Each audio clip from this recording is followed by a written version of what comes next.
వేల మందిని ప్రొఫెషనల్స్ గా మార్చిన ఇనోమాటిక్స్ తో మీరు కూడా మీ డ్రీమ్ కెరియర్ ని ఇప్పుడే స్టార్ట్ చేయండి. Hi, welcome to my show. Cinema industry success rate 2-4%. అలాంటి ఓ పరిశ్రమలో ఓ టెక్నీషియన్ ఉంటూ 500 సినిమాలకు పనిచేసి సుమారు 90కి పైగా సక్సెస్ రేట్ సాధించడం సాధ్యమా? సాధ్యమే. ఆ వ్యక్తి ఎడిటర్ కె. మార్తాండ వెంకటేష్ గారు ఈరోజు మనతో పాటు స్టూడియోలో ఉన్నారు. అయితే వారి ప్రయాణం ఏ 3 దశాబ్దాలు కాదు, అంతకుముందు వాళ్ళ తండ్రి గారి దగ్గర నుంచి వాళ్ళ ఫ్యామిలీ అంతా ఇండస్ట్రీలోనే ఉన్నారు. కొన్ని వందల హిట్ సినిమాలకు పనిచేసిన మనిషి ఆయన ఈరోజు మనతో పాటు స్టూడియోలో ఉన్నారు. వారిని అడిగి ఆ సినిమా విశేషాలు, వాళ్ళ కెరీర్ విశేషాలు అవన్నీ తెలుసుకుందాం. హాయ్ సార్, నమస్తే. నమస్తే. Sir, Martand K Venkatesh. ఇందాక నేను చెప్పినట్టు కొన్ని వందల సినిమాలకి టైటిల్స్ పడేటప్పుడు మేము చూసిన పేరు, కొన్ని వందల హిట్ సినిమాలకు మేము చూసిన పేరు. అలాంటి మీతో ఈరోజు ఇంటర్వ్యూలోకి వచ్చడం చాలా ఆనందంగా ఉంది. సో నా ఫస్ట్ క్వశ్చనే మీ పెళ్లి సందర్తో స్టార్ట్ చేస్తాను. సార్, మీకు ఫస్ట్ బ్లాక్ బస్టర్ అనుకుంటాను యాజ్ ఎడిటర్గా పెళ్లి సందడి, అంతేనా? అంతే. నా డౌట్ ఏంటంటే పెళ్లి సందడి క్లైమాక్స్, రవళి గారు పెళ్లి చూపులకు వచ్చిన హీరోని ప్రేమిస్తుంటారు. అంతకుముందే శ్రీకాంత్ గారు ఆ అమ్మాయిని ప్రేమిస్తూ ఉంటారు. ప్రేమించిన అమ్మాయికి విషయం తెలిసి రవళికి ఆ అబ్బాయి దక్కాలని ఈ అమ్మాయి ప్రయత్నిస్తుంటుంది. శ్రీకాంత్ గారు నిజం చెప్పలేదు. సెకండ్ హాఫ్ అంతా ఆ కాన్ఫ్లిక్ట్ అలా నడుస్తూ ఉంటుంది. క్లైమాక్స్లో ఆ పాయింట్ రివీల్ చేయడానికి ఆ పాయింట్ వచ్చినప్పుడు రవళి గారు ఆమె చేయి పట్టుకుని లోపలికి తీసుకెళ్తారు. ఆడియో ఉండదు, రౌండ్ ట్రాలీ తిరుగుతూ ఉంటుంది. జస్ట్ ఫ్రాక్షన్ ఆఫ్ సెకండ్స్లో పెళ్లి కూతురు గెటప్ మారిపోయి ఈ అమ్మాయి రవళి అమ్మాయిని బయటికి తీసుకొస్తుంది అనమాట, ఇంకో హీరోయిన్ని. అప్పుడు ఒక పాట అట్ట ఓపెన్ అవ్వగానే ప్రియమైన తమవారి సుఖశాంతులే కోరి క్లైమాక్స్ పిక్స్.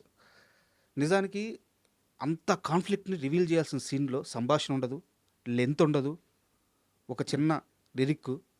సో రాఘవేంద్రరావు గారు అక్కడ ఏమి నమ్మారు వర్కౌట్ అవుద్దని, మీరు దాన్ని ఎలా కన్సీవ్ చేయగలిగారు, మీరు ఎలా నమ్మగలిగారు? ఆ రోజు డిస్కషన్ ఏమి నడిచింది ఈ సీన్లో? అంటే డిస్కషన్ మా ఎడిటింగ్ రూమ్లో స్క్రిప్ట్ గురించి జరగదండి. సార్, వాళ్ళు తీసింది మేము ఎడిట్ చేస్తాం అంతే. సార్, తీసింది ఎడిట్ చేస్తాం, సినిమా నచ్చింది బాగుందని చెప్పాం అంతే. అంతేగాని మా దగ్గర డిస్కషన్ అలాంటివి ఏమి ఉండదు. వాళ్ళు అన్నీ ఓకే అయిన తర్వాత కదా తీస్తారు. అవును. కాబట్టి అలాంటివి ఏమి అంతే అదేమి ఉండదు. అంటే మీరు ఫస్ట్ మూవీ కదా సార్, ఆ సీన్కి వర్క్ చేసేటప్పుడు మీకు అంటే ఫస్ట్ సినిమా అయినా నేను రాఘవేంద్ర గారి దగ్గర అసిస్టెంట్గా, మా ఫాదర్ చేసిన సినిమాలకి చేశారు. అసిస్టెంట్. అవును. కాబట్టి ఆయన నాకు పరిచయం అంతే. ఆయన నాకు లాంచ్ చేశారు నన్ను. అవును. ఫస్ట్ సినిమా అల్లరి ప్రేమికుడు ఇచ్చి నాకు అవును, జగత్ బాబు లాంచ్ చేశారు అంతే. నన్ను ఇంట్రడ్యూస్ చేశారు అంతే. మీ ఫాదర్ హెల్ప్ లేకుండా నువ్వు చెయ్యాలన్నారు, చేసాం సార్. అంతే. అని అంటే నన్ను ఇష్టపడ్డారు అంతే. ఆయన సార్, బాగా చూసుకుండేవారు నన్ను అంతే. బాగా నాకు ఎడిటింగ్ అయితే నేర్పించేవారు ఆయన. బిగినింగ్ డేస్లో నేను బాగా నేర్చుకున్నాను ఆయన దగ్గర. అంతేగాని అంటే పర్టికులర్గా ఆ సీన్ వల్ల మేమేం చేసింది ఏమి ఉండదండి. వాళ్ళు తీసింది మేము ఎడిట్ చేస్తాం అంతే. అండ్ పెళ్లి సందడి విషయానికి వస్తే చాలా చిన్న సినిమా సార్, అది లెంత్ పరంగా చెప్తున్నాను. బట్ సాంగ్స్ చాలా ఎక్కువ ఉంటాయి. 9 పాటలు 9 పాటలు ఉంటాయి. ఆ టైంలో ఇంచుమించు ఆ సినిమాకి కొంతలో కొంత industry record just miss cinema అది. సో అలాంటి బ్లాక్ బస్టర్ వచ్చినప్పుడు మీ కెరీర్కి పెళ్లి సందడి ఎలా ఉపయోగపడింది? అలా అంటే నా కెరియర్కి నేను సురేష్ ప్రొడక్షన్లో చేయడం, సార్, నేను ఫస్ట్ ఎడిటర్గా అవ్వడమే. నాకు ఎడిటర్ రాఘవేంద్ర గారు సినిమా ఇచ్చారని చెప్పి సురేష్ బాబు వాళ్ళ సినిమా ఇవ్వడం. సురేష్ బాబు గారు వీళ్ళందరూ సినిమాలు చేస్తున్నప్పుడే నాకు పవన్ కళ్యాణ్ గారు పరిచయం అవ్వడం, ఆయన సినిమాలు ఇవ్వడం. సార్, నేను చేసిన 10 సినిమాల్లో 7 సినిమాలు బ్లాక్ బస్టర్లు అయ్యాయి ఆ టైంలో. కరెక్ట్. అలా అందుకుందండి. అందుకే అంటే మేము చేస్తే సినిమా హిట్ అన్న ఆ పేరు వచ్చింది అంతే. ఇండస్ట్రీలో మీకు తెలుసు కదా, సెంటిమెంట్ ఎక్కువ. అలా వచ్చింది అంతేగాని నాకు ఇనిషియల్ కెరియర్లో నాకు ఆయన సినిమా ఇవ్వడం, మిగతా వాళ్ళందరూ ఇచ్చారు. సార్, ఆయన పెద్ద ఆయన ఇచ్చారని చెప్పి సురేష్ బాబు వాళ్ళని అడిగారు. ఆయన నేను సురేష్లో అసిస్టెంట్గా ఉన్నప్పుడు సురేష్ బాబుని అడిగారు, వెంకటేష్కి ఇవ్వచ్చు అంటే ఇవ్వండి, మంచిగా కుర్రాడు బాగా చెప్తాడు అని. వాళ్ళకి నేనంటే బాగా ఇష్టం, రామని అడిగారు కానీ సురేష్ బాబు. సార్, అలా కెరియర్ జర్నీ అయింది. వాళ్ళు ఇచ్చారని వీళ్ళు అలా కంటిన్యూస్గా నేను చేసిన సినిమాలు ఆడడం ఆ టైంలో. అలా కెరియర్ నాకైతే బాగుంది. అండ్ మీ గురించి చెప్పుకోవాలనుకుంటే ఫస్ట్ సురేష్ ప్రొడక్షన్స్ ప్రస్తావన ఖచ్చితంగా ఉండి తీరాల్సిందే. మీ గురించి కానీ ఫాదర్ గురించి కానీ. సో ఆ ఫ్యామిలీతో మీ ఫ్యామిలీకి ఉన్న అసోసియేషన్ ఏంటి? లేదండి, అంటే వాళ్ళు ఈరోజు మేము ఇలా ఉన్నామంటే దానికి కారణం సురేష్ ప్రొడక్షన్స్ వాళ్ళు. సార్, మా ఫాదర్ బ్యానర్ పెట్టిన దగ్గర నుంచి మా ఫాదర్ దానికి ఎడిటర్. మా ఫాదర్ దగ్గర నేను అసిస్టెంట్గా చేరాను. సార్, నన్ను బాగా ఇష్టపడేవారు రామారెడ్డి గారు కానీ సురేష్ బాబు కానీ. నేనంటే బాగా ఇష్టం. సినిమా చూసిన వచ్చి నన్ను అడిగేవారు ఒపీనియన్. నా ఒపీనియన్ చెప్పేవాడిని. ఓపెన్గా ఉండేవారు. నన్ను బాగా చూసుకుండేవారు. మేము మా ఫ్యామిలీకి ఈ రోజుకి మాకు వాళ్ళ గాడ్ ఫాదర్ లాగా వాళ్ళ ఫ్యామిలీ. సార్ అంతే. అయితే నేను ఇప్పుడు కరెంట్ సిచ్యువేషన్ గురించి అడుగుతున్నాను సార్. సురేష్ ప్రొడక్షన్స్ అంటే ఒకప్పుడు చాలా యాక్టివ్గా మూవీస్ చేస్తూ చాలా పెద్ద సినిమాల ప్రాజెక్ట్స్ హ్యాండిల్ చేస్తూ, బట్ వాళ్ళు ఏ రోజు కూడా కథ నమ్మే సినిమాలు చేస్తారు. అవును. ఈరోజు మారిన పరిస్థితుల వల్ల వాళ్ళు సినిమాలు వాంటెడ్గా తగ్గించుకున్నారు. ఉమ్. సో సురేష్ బాబు గారితో ఎప్పుడైనా మీకున్న అసోసియేషన్లో మారిన ఈ ట్రెండ్ గురించి, సినిమా ఇండస్ట్రీ గురించి ఎప్పుడైనా ఏమైనా మాట్లాడుతున్నప్పుడు ఆయన మీకు షేర్ చేసుకున్న మూమెంట్స్ ఏంటి? వాళ్ళంతా ప్రాపర్ ప్రొడ్యూసర్స్ అండి. వాళ్ళ స్క్రిప్ట్ ఉండి ఆ స్క్రిప్ట్కి హీరో ఎవరైనా చూస్తారు. కరెక్ట్. అంతేగాని ఈ రోజుల్లో హీరో ఓకే అంటే సినిమా చేస్తున్నారు. వాళ్ళు అలాగ ఉండదు. ఈ స్క్రిప్ట్కి ఎవరు సరిపోతారో వాళ్ళు చేస్తారు. సార్. పెద్ద హీరోయే ఉండాలనేది కాదు. ఆ సినిమాకి చిన్న హీరో ఉండాలన్నా సరే వెళ్ళిపోతారు వాళ్ళు. బడ్జెట్ రిస్ట్రిక్షన్స్ ఉంటాయి. వాళ్ళు ఇంతలోనే చెయ్యాలి, ఇంత అయితేనే మనం సేఫ్గా ఉంటాం మనకు అని ఆ లెక్కలు ఉంటాయి వాళ్ళకి. సార్. అది దాటి వాళ్ళు వెళ్ళరు. అందుకే పెద్ద సినిమాలైనా చిన్న సినిమాలైనా వాళ్ళు ఫ్లాప్ కానీ ఏదున్నా సరే నష్టపోరు. ఆ క్యాల్కులేషన్స్ ఉంటాయి వాళ్ళ దగ్గర.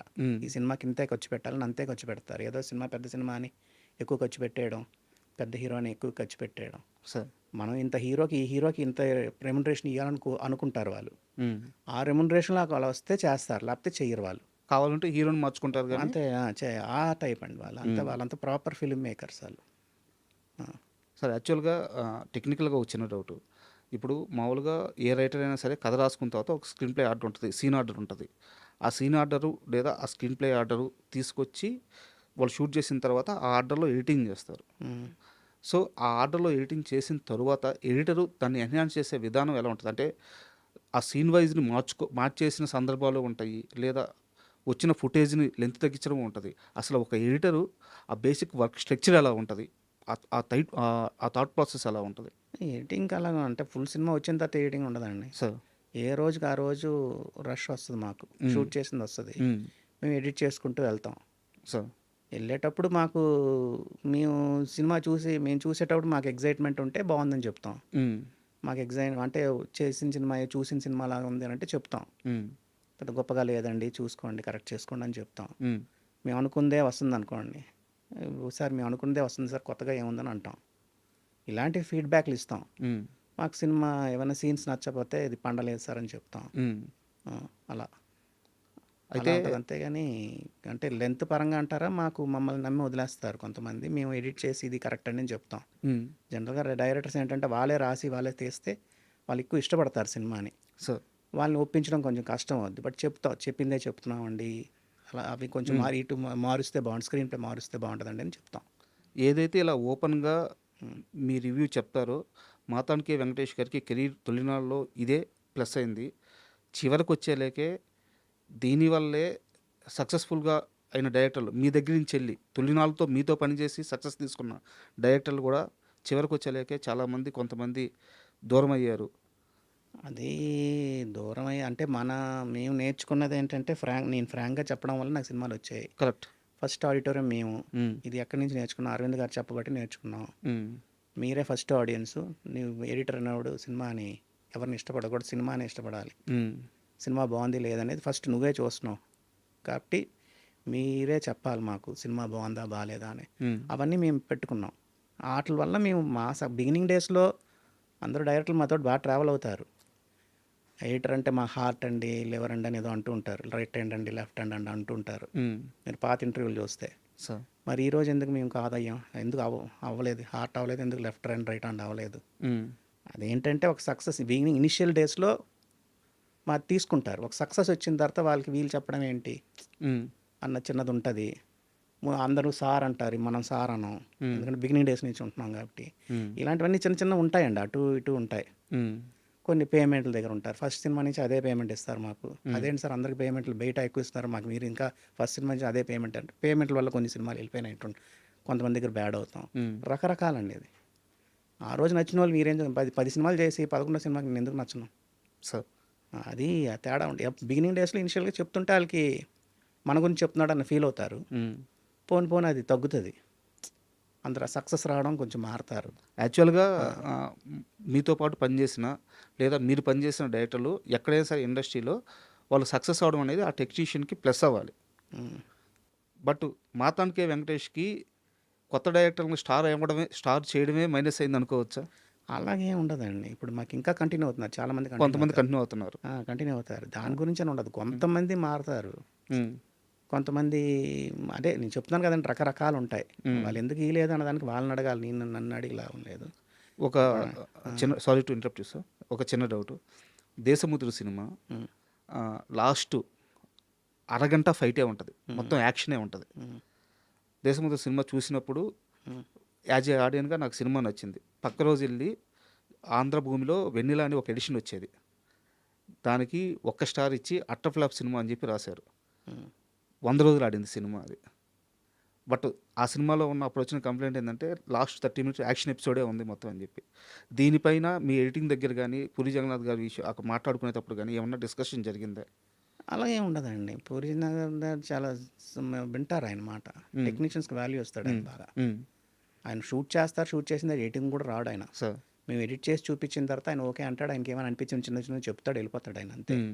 ఆయనది క్లియర్‌గా ఉంటది. హ్మ్. అంతేగాని 'దేశముద్ర'కి నాకు అరగంట ఫైట్ ఉందా అనేది నాకు గుర్తు రిజిస్టర్ రావట్లేదు. అవ్వలేదు. నాకు అర్థం అవ్వలేదు. హ్మ్. పాటలన్నీ బాగున్నాయి. అవును.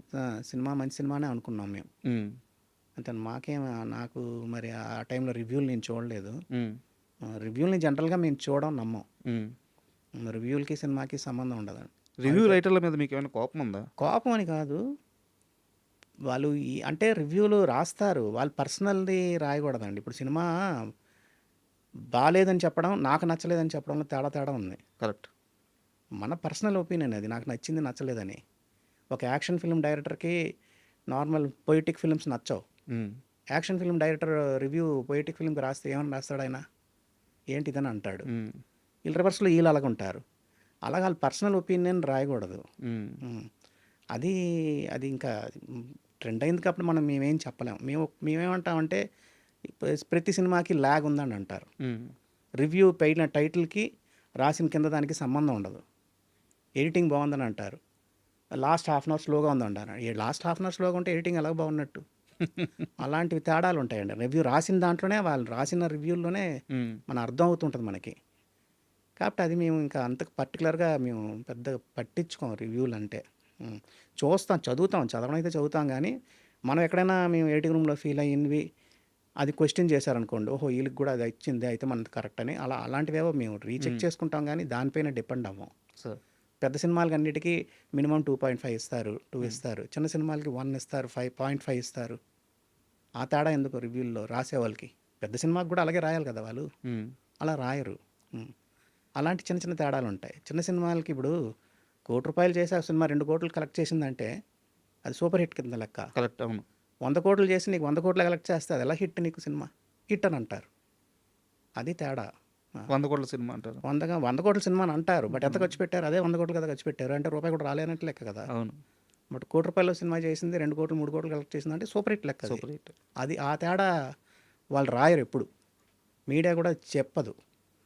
అలాంటివి చిన్న చిన్నవి అనుకుంటూ ఉంటాం అంతే. మేము డిస్కస్ చేసుకుంటూ ఉంటాం అంతా. అంటే ఎందుకు ఈ ప్రశ్న అడిగానంటే రివ్యూ రైటర్ల గురించి ఏ విషయం మీదైనా సూటిగా మాట్లాడతారు గానీ మాతంటి కే వెంకటేష్ గారు. బట్ ఎక్కడా కూడా కోపంగా గానీ అలా మాట్లాడిన సందర్భాలు కోపం లేవు. అది ఇప్పుడు సబ్జెక్ట్ మాట్లాడతారు. అంతే అండి. కానీ ఒక రివ్యూ రైటర్ల విషయంలోనే ఒకసారి మీరు అసహనం వ్యక్తం చేశారు. అసహనం అని కాదండి. నేను దీని గురించే చెప్తున్నాను నేను. హ్మ్. వాళ్ళ పైన మాకేముంటది చెప్పండి? మాకదేం లేదు. రివ్యూ రైటర్ల పైన మాకేముండదు. ఎవరి రివ్యూ అంటే నేను అనేది ఏంటంటే 10 నిమిషాలు తీయొచ్చు, 20 నిమిషాలు తీయొచ్చు అని రాస్తారు. హ్మ్. ఒక సినిమా బాగుంది, ఒక 20 నిమిషాలు తగ్గించండి అంటారు. ఆ 20 నిమిషాలు ఏంటో నువ్వు రాయి. సినిమా చూసావు కదా నువ్వు. ఆ 20 నిమిషాలు ఏం తీసేయొచ్చో నువ్వు ఈ సీన్లు తీసేయండి, ఈ సీన్లు తీసేయండి అని రాయండి. ఎందుకు పెట్టాము మేము? దానికి ఏదో ఒక లాజిక్ ఉంటది. ఒక లింక్ ఉంటది కథకి. హ్మ్. అందుకు నేను అంటున్నాను నేను. అవి మేము మా ఎడిటింగ్ రూమ్‌లో మేము అన్నీ డిస్కస్ చేసి డైరెక్టర్ మేము ఊరికనే వెళ్ళం కదండీ. సినిమా రిలీజ్ అవుతుందన్నప్పుడు 10 మంది చూస్తారు. అసిస్టెంట్లు చూస్తారు. అసిస్టెంట్ డైరెక్టర్లు చూస్తారు. మేము చూస్తాం. టెక్నీషియన్స్ చూస్తారు. ప్రొడ్యూసర్ చూస్తాడు. ఆర్టిస్టులు చూస్తారు. వాళ్ళందరూ ఫీడ్‌బ్యాక్‌లు తీసుకొని ఎడిట్ చేస్తాం. 20 నిమిషాలు తగ్గిస్తే బాగుంటది. 20 నిమిషాలు ఏం తగ్గించాలని రాస్తే వాళ్ళు అది ప్రాపర్ రివ్యూ లెక్క నా లెక్కలో. సార్. ఊరికనే రాయడం, వేగ్గా రాయడం కాదు కదా అంటాం మేము. యాక్చువల్‌గా నేను చంద్రమహేష్ గారిని ఇంటర్వ్యూ చేశాను. వారు ఇంటర్వ్యూలో మన 'జయం మనదేరా' సినిమాకి సంబంధించి ఒక డిస్కషన్ వచ్చిందనమాట. 'జయం మనదేరా' శ్రీహరి గారు వేరే సినిమా తీస్తున్నారు అప్పుడు. అదే టైంలో 2 కథలు సేమ్ ఉన్నాయని చెప్పి డిస్కషన్ నడిచింది. మన తర్వాత ఎన్ శంకర్ గారెళ్ళి మాట్లాడుకొని చూసుకొచ్చుకొని చేశారు. అండ్ ఎడిటింగ్ విషయంలో కూడా ఆ సినిమా తేడా రావడానికో లేదా భానుప్రియ గారికి సంబంధించిన ఇలా బాగా లెంత్ అయినాయో చాలా ట్రీట్మెంట్ ఎడిటింగ్ టేబుల్ మీద జయమందరికి జరిగిందని చెప్పి వారే చెప్పారు, చంద్రమహేష్ గారే చెప్పారు. అది జయమందిర ఏంటంటే అండి, cinema one day Suresh Babu సినిమాలన్నీ sir one day before release అవుద్ది. మ్మ్. ఒక్క షో వేస్తారు ఎక్కడో ఒక దగ్గర, రాజమండ్రిలోనో మ్మ్. నెల్లూరు సైడ్ ఎక్కడో వేస్తారు. అక్కడ ఒక షో జనంకి వేస్తారనమాట, వచ్చిన క్రౌడ్కి అంతే. ఇది పర్టికులర్ మేము వేస్తున్నాం అని చెప్పరు. ఏదో ఆడే సినిమాని తీసే సినిమా అనౌన్స్మెంట్ కూడా ఉండదు. ఏం ఉండదు. మ్మ్. సడన్గా మార్నింగ్ తీసుకెళ్ళి ఆ బోర్డు పెట్టి వేస్తారు. మ్మ్. వచ్చిన క్రౌడ్ చూసేసి ఆ క్రౌడ్ ఒపీనియన్ తీసుకుంటారు. ఓకే. ఎక్కడేసినా జనం ఒపీనియన్ ఒకటే ఉంటుంది అన్నది ఆయన స్ట్రాంగ్గా బిలీవ్ చేస్తారు, నాయుడు గారు. సురేష్ బాబు. సురేష్ బాబు. ఓకే. అది అక్కడ చూసినప్పుడు ఆ ఫస్ట్ షోకి వెంకటేష్ బాబు చనిపోవడం అవన్నీ చాలా మోసేశారు సినిమా. మ్మ్. క్యాట్ కాల్స్ ఎక్కువ వచ్చాయి, అరుపులు గిరుపులు అన్నీ ఓ అని అరిశారంట, ఎక్కువ ఏడుపులు ఉన్నాయని. మ్మ్. అవి ఇమీడియట్గా మేము ఆ తర్వాత మ్యాట్రిక్ షాట్లు అనేవి తీశారు. గాల్లో ఉండి మ్యాట్రిక్ షాట్ అప్పుడు ఏవో వచ్చిందని చెప్పి తీశారు. ఓకే. ఆ ఫైట్లు ఆ షాట్లన్నీ అరుస్తున్నారని చెప్పి మీ ఎడిటింగ్ రూమ్లో అది డ్యామేజ్ కంట్రోల్ జరిగింది. ఇమీడియట్గా ఆయన ఇంక మాట వినలేదు సురేష్ బాబు. మ్మ్. ఇక్కడంతా అరుస్తున్నారు అంటే ఇక్కడ నుంచి ఇక్కడ తీసేయండి, ఇక్కడ నుంచి ఇక్కడ తీసేయండి అని చెప్పి మ్మ్. నెక్స్ట్ డే రిలీజ్కి అది లేదు. ఓకే. అలా సినిమాని వాళ్ళు ఒపీనియన్ తీసుకుంటారు. అందరు ఒపీనియన్ ఇప్పుడు ఎవరు 10 మందికి సినిమా చూపిస్తారు, 10 మందిలో ఎవరైనా ఒక్కరు బాగాలేదన్నారన్నా ఎందుకు బాగాలేదన్నారని వాళ్ళని కూర్చోబెట్టి అడుగుతారు. మ్మ్. ఆ డిస్కషన్ ఉంటుంది వాళ్ళ దగ్గర. బట్ అలాగ డ్యామేజ్ కంట్రోల్ అయిన సినిమా అది. కానీ 15 నిమిషాల పైన నిడి ఉండే సినిమాని తీసేశారంట. 18 మినిట్స్ 20 మినిట్స్ తీసేసామండి. అవునా? ఆ ఏడుపు సీన్లన్నీ తగ్గించేసాం. జనం చూడట్లేదు, అది కొంచెం ఆ తమిళ్ ఫ్లేవర్ ఎక్కువ ఉంది అన్నట్టు అనిపించిందని చెప్పారని అప్పటికప్పుడు నిర్దాక్షిణ ఎయిటింగ్ రూమ్కి వచ్చాను, కూర్చొని ఇక్కడ నుంచి ఇక్కడ తీసేద్దాం, ఇక్కడ నుంచి తీసేద్దాం అని చెప్పి దాన్ని ఎలా స్మూత్ చేయాలో చేసేసి అసిస్టెంట్లు వెళ్ళి ఆ నైటే వెళ్ళి థియేటర్లో ఎక్కడుంటే అక్కడ ప్రింట్ అంటే ఆ ప్రింట్లో రిమూవ్ చేసుకుంటూ వెళ్ళిపోయారు. సార్ అలా ఆ డ్యామేజ్ కంట్రోల్ అయ్యిందనమాట. అలా అన్ని సినిమాలకు ఉంటుందండి, అక్కడ సురేష్లో జరిగే సినిమాలన్నిటికీ ఉంటుంది. సార్ కాబట్టి ఆయనకి ఎప్పుడు ఆ చిన్న సక్సెస్ రేషియో ఉంటుందండి. ఆయన ఎక్కువ ఇన్వాల్వ్ అవుతారు సినిమాలో. మ్మ్. అందరు ఇన్వాల్వ్ అవుతారు, ఈయన కొంచెం ఒక స్టెప్ ఎక్కువ ఇన్వాల్వ్ అవుతారు. అయితే ఒక చిన్న సరదా క్వశ్చన్ సార్. సురేష్ ప్రొడక్షన్స్లో నాయుడు గారి టీము, సురేష్ బాబు గారి టీము రెండు వేరువేరుగా ఉంటాయి. ఎవరి పనులు వాళ్ళే, బట్ టీమ్స్ వైజ్ విడిపోయి ఉంటారు. సరదాగా అంటే వర్క్ కోసమే అని చెప్పి చెప్తూ ఉంటారు. కరెక్టేనా? అదే ఉండదండి. సురేష్ బాబు టీము నాయుడు గారి టీం అనేది ఉండదు. మ్మ్. నాయుడు గారు ఏంటంటే స్పీడ్, ఆయన ఒకసారి కథ విన్నాడా నచ్చిందా ఇమ్మీడియట్గా వెళ్ళిపోతారు ఆయన. మ్మ్. సురేష్ బాబు వాళ్ళకి కాదు, కథ నచ్చినా సరే ఇంకొక నలుగురు చెప్పి వాళ్ళందరిని బాగుందంటేనే సినిమా చేస్తాడు ఆయన. సార్ ఆ తేడా ఉంటుంది అంతే. నాయుడు గారు అంటే ఆయనకు నచ్చిందంటే సినిమా షూట్ చేస్తారు, తీసేస్తారు. మ్మ్. సురేష్ బాబు ఏంటంటే ఇంక మేకింగ్ సైడ్ కానీ ఆటలకు కానీ కొంచెం ఇంకా రిచ్గా ఉండాలి, ఆ సీన్ ఎంతవరకు రిచ్ ఉండాలంటే రిచ్గా ఉండాలని ఆటల్లో కొంచెం ప్రొడక్షన్ వాల్యూస్ ఎక్కువ ఉంటాయి. సార్ అంతే తేడా, అంతేగాని ఇంకేం ఉండదు.